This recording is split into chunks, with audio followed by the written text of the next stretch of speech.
दोस्तों नमस्कार, मैं श्री राजेश इंडोलॉजी के इस सत्र में आप सबका स्वागत है। आज का वीडियो कुछ खास है। दरअसल हमारे लोकसभा के विपक्ष के नेता श्री राहुल गांधी अमेरिकी यात्रा पर थे। उन्होंने बहुत सारे बयान दिए और उन पर चौतरफा हमला होना शुरू हो गया। अब राहुल गांधी जी पर जब हमला होना शुरू हो गया तो उनकी आत्मा बहुत सारे बोझों से दब गई, बेचैन हो उठी और वह अपनी कुछ बातें कहना चाहती थी। राहुल गांधी की आत्मा ने मुझसे स्वप्न में या जागते हुए, जैसे भी समझना है समझ लीजिए, संपर्क किया और वह मेरे माध्यम से आप तक अपनी बात पहुंचाना चाहती है। तो आइए सुनते हैं, देखते हैं कि उनकी आत्मा क्या कहना चाहती है।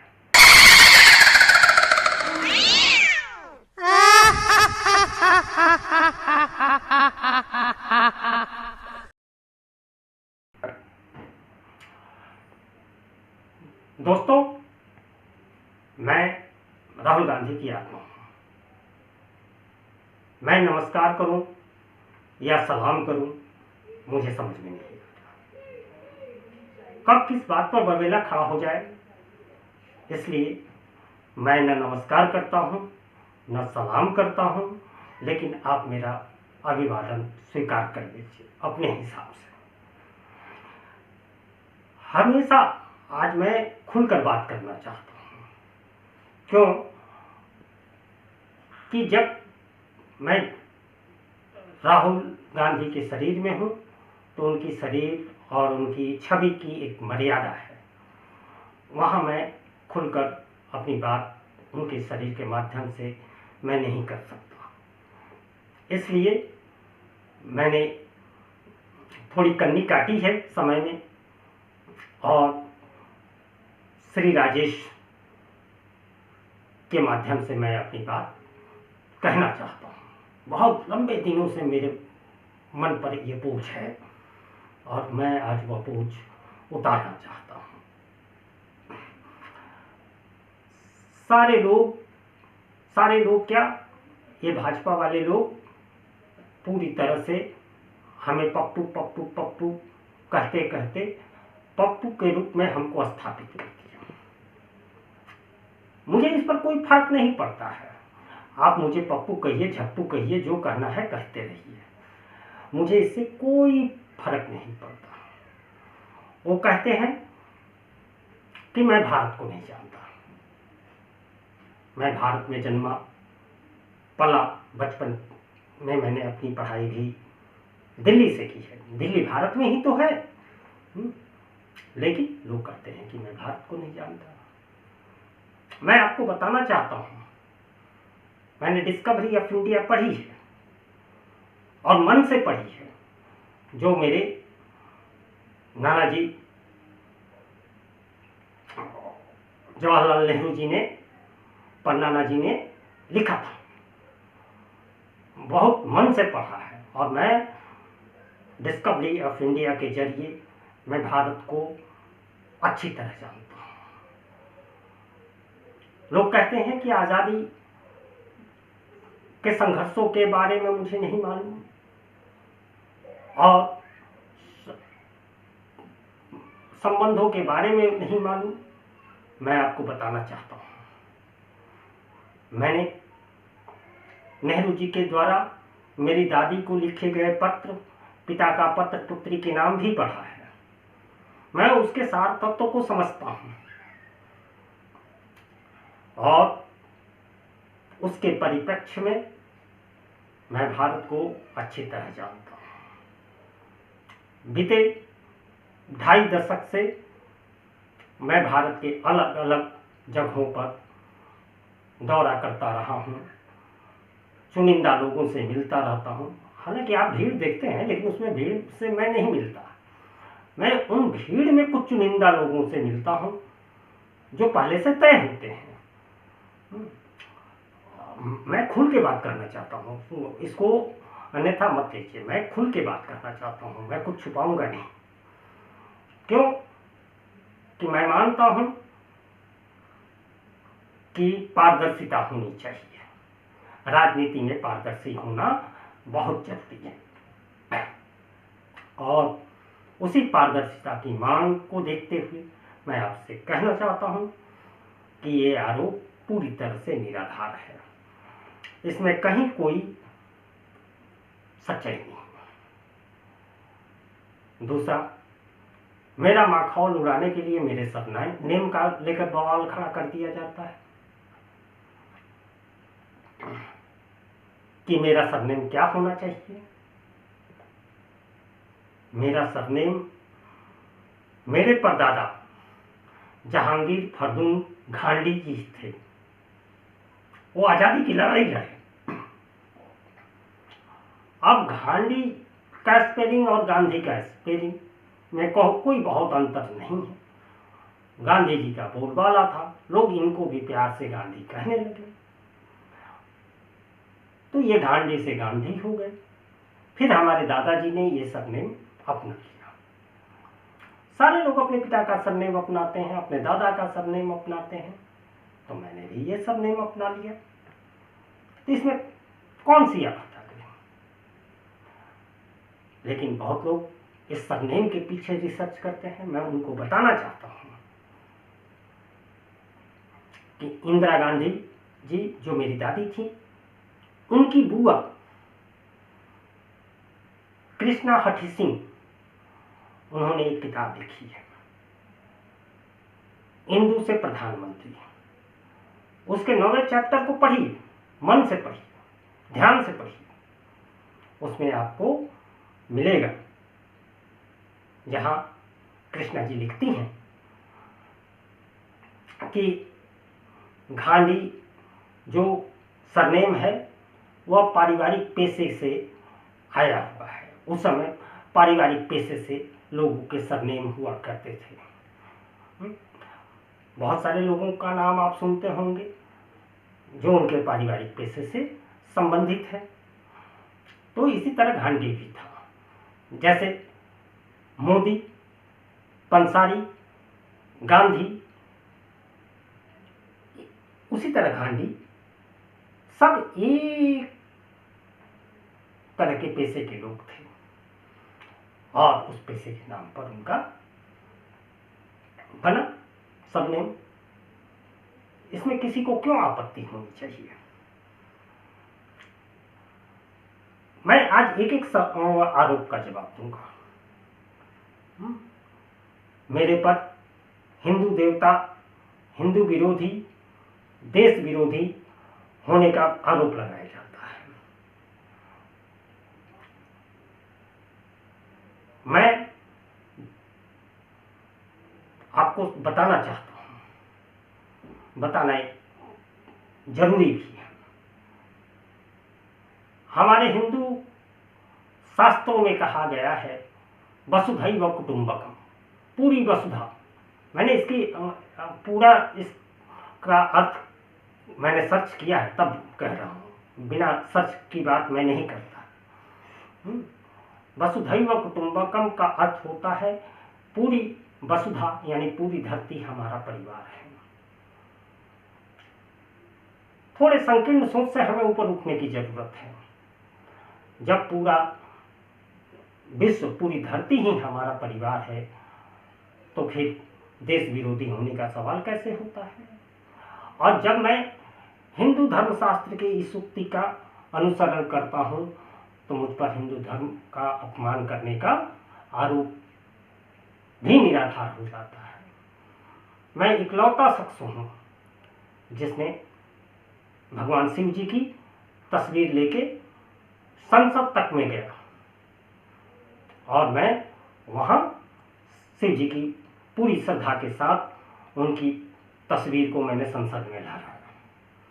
मैंने हिंदुत्व का मान ऊंचा किया, लेकिन विरोधी मेरे पीछे हाथ धोकर पड़े हैं कि मैं हिंदुत्व का अपमान करता हूं, हिंदी देवी देवताओं का अपमान करता हूं।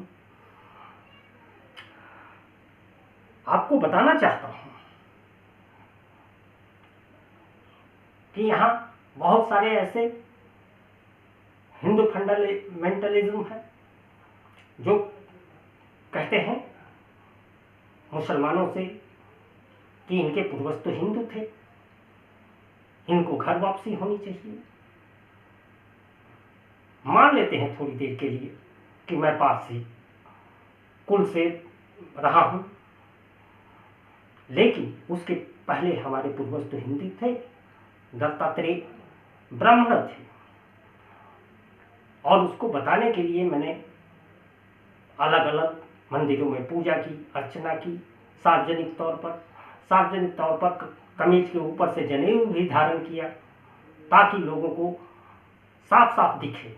आप कमीज के अंदर जनेऊ पहनने से तो दिखेगा नहीं, इसलिए मैं सबूत देने के लिए मैंने कमीज के ऊपर से जनेऊ पहना। फिर ये सब तो चलता ही रहा। मैं पिछले 4 सालों में तकरीबन 250 विदेश यात्राएं मैंने की हैं। हर महीने 5 विदेश यात्रा करता हूं, इस हिसाब से औसत है। अब मैं जब विदेश यात्रा करूंगा तो एक साथ 2 जगह तो रह नहीं सकता, तो विदेश यात्रा जाता हूं। देश दुनिया समझना है। जब देश दुनिया समझेंगे तो हम अपने लोगों के लिए फायदे की नीतियां बना पाएंगे या उसके समर्थन में मांग उठा पाएंगे। इस क्रम में कभी कभी मुझे संसद से भी अनुपस्थित होना पड़ता है, लेकिन बड़े उद्देश्य को पाने के लिए छोटी छोटी कुर्बानियां देनी पड़ती हैं और मैं वो देता हूं। मैं पूरी तरह से अपने लोगों के लिए प्रतिबद्ध हूं, उनके हितों के लिए कटिबद्ध हूं। अमेरिका में मैं गया, वहां मेरे कुछ बयानों को लेकर पूरे देश में बवाल मचा हुआ है। मैं एक एक चीज पर सफाई देना चाहता हूं। मैंने ये बात सच है, मैंने कही है कि अमेरिका में, भारत में बेइंतहा बेरोजगारी है, भयंकर बेरोजगारी है, लेकिन चीन में बेरोजगारी नहीं है। मैं ऐसे ही नहीं कह रहा हूं। दरअसल बात यह है कि जब अमेरिका में, इंडिया में जब बेरोजगारी होगी तो लोगों की न्यूनतम जरूरतें पूरा नहीं हो पाएगी। उन्हें भोजन के लिए लाले पड़ जाएंगे, लेकिन चीन वालों के लिए ये समस्या नहीं है। वो कुछ भी खा लेंगे, कीड़े मकोड़े, बंदर, भालू, कुछ भी खा लेंगे। तो वहां उनका बेरोजगारी का क्या मतलब है? मेरी बातों को गहराई से समझने की जरूरत है। मैंने बड़ा ही सोच समझकर ये बयान दिया है। अब आते हैं दूसरे बयान पर। मैंने चुनाव में भाजपा और उनके सहयोगियों को 400 पार होने से रोक दिया। अगर 400 पार हो जाते तो संविधान बदल देते, और मैं ये नहीं चाहता था। मैं एक जिम्मेदार आदमी हूं। मेरी दादी ने एक बार संविधान बदला है और मैं उनके वंश का हूं, और मेरा कर्तव्य बनता है कि उनके द्वारा गढ़े गए इतिहास को संरक्षित रखूं, उसकी सुरक्षा करूं, संरक्षण करूं। दूसरा कोई मेरे रहते कैसे संविधान बदल सकता है? यह बिल्कुल नहीं होना चाहिए। और मेरी यह मेहनत आप लोगों के सहयोग से सफल हुई। वे 400 तो छोड़िए, भारतीय जनता पार्टी अपने बल पर बहुमत के आंकड़े तक नहीं पहुंच पाई। तो संविधान का जो खतरा था, संविधान जो खतरे में था, उसे हमने बचाया। फिर आते हैं, मैं पहले भी कह चुका हूं कि मैं वसुधैव कुटुंबकम को मानने वाला आदमी हूं। मैं जाति धर्म के आधार पर कोई भेदभाव नहीं करता। आरक्षण के मुद्दे को लेकर बात कर रहा हूं, आप समझ रहे होंगे। आरक्षण देश की आजादी के बाद जरूरी था, मैं मानता हूं, लेकिन कांग्रेस के 65 सालों के शासनकाल में देश ने काफी प्रगति की है। बीते 10 सालों से उस प्रगति को रोकने की कोशिश हुई है। आरक्षण खत्म होना चाहिए, ये तो संविधान में लिखा है कि आरक्षण अस्थायी व्यवस्था है। और आप क्या दलितों को, पिछड़े वर्ग को कम करके आंकते हैं? क्या उनके अंदर टैलेंट नहीं है? आप ये बताना चाहते हैं?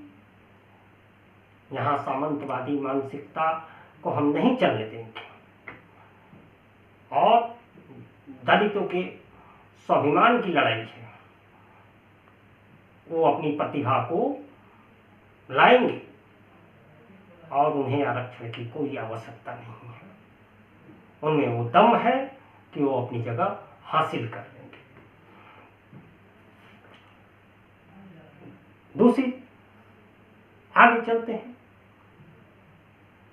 मेरे पर आरोप लगा कि मैं देश विरोधी नेताओं से मिलता हूं। ये वाहियात बात है।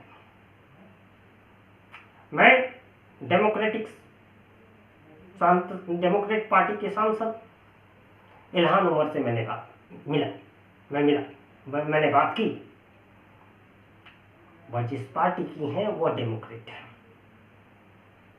और भारत कहता है कि वो मदर ऑफ डेमोक्रेसी है।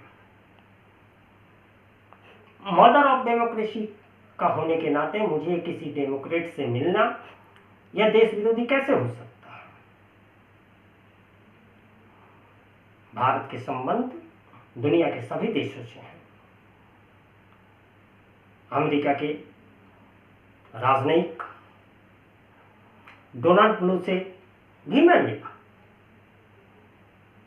जब विचारों का आदान प्रदान होगा तभी आपसी संबंध बनेंगे। मैं अपने कर्तव्यों का पालन करता हूं।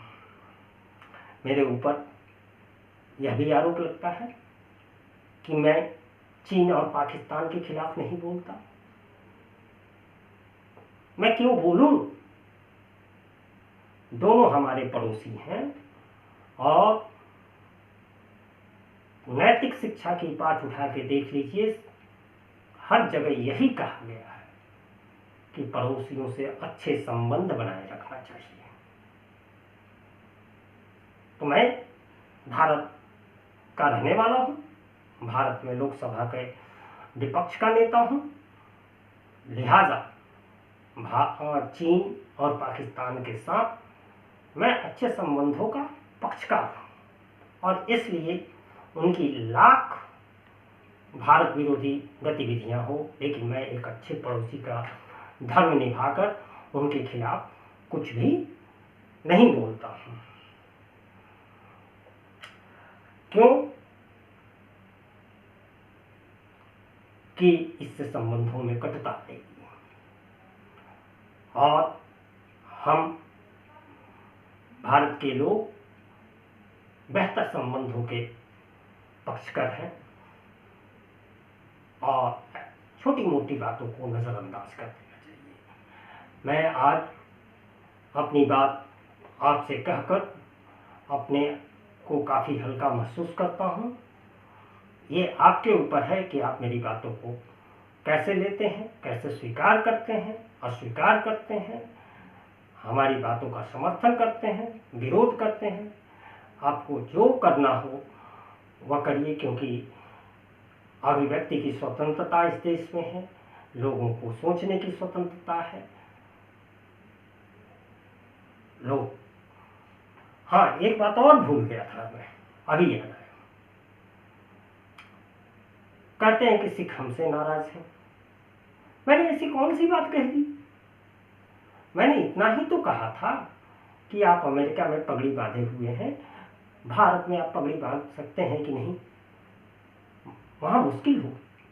दरअसल मैं तुगलक रोड के अपने आवास से जब भी मैं निकलता हूँ, गाड़ी में बैठता हूँ, खिड़की से इधर उधर देखता हूँ, मुझे पगड़ी वाला तो छोड़िए, मुझे तो कोई आदमी ही नहीं दिखता। क्यों? कि मेरी सुरक्षा चाक चौबंद रहती है, कोई आम आदमी फटक ही नहीं सकता। अब बताइए, दिल्ली में मुझे कोई आदमी नहीं दिखता, कोई पगड़ी वाला नहीं दिखता, तो पूरे देश में क्या हाल होगा? आप मेरी बातों को समझिएगा। अब मैं आपसे विदा लेता हूं, मैं पुनः अपने मूल शरीर में प्रवेश करूंगा। श्री राजेश जी को धन्यवाद कि उन्होंने मुझे अपनी बात कहने के लिए मेरे आग्रह को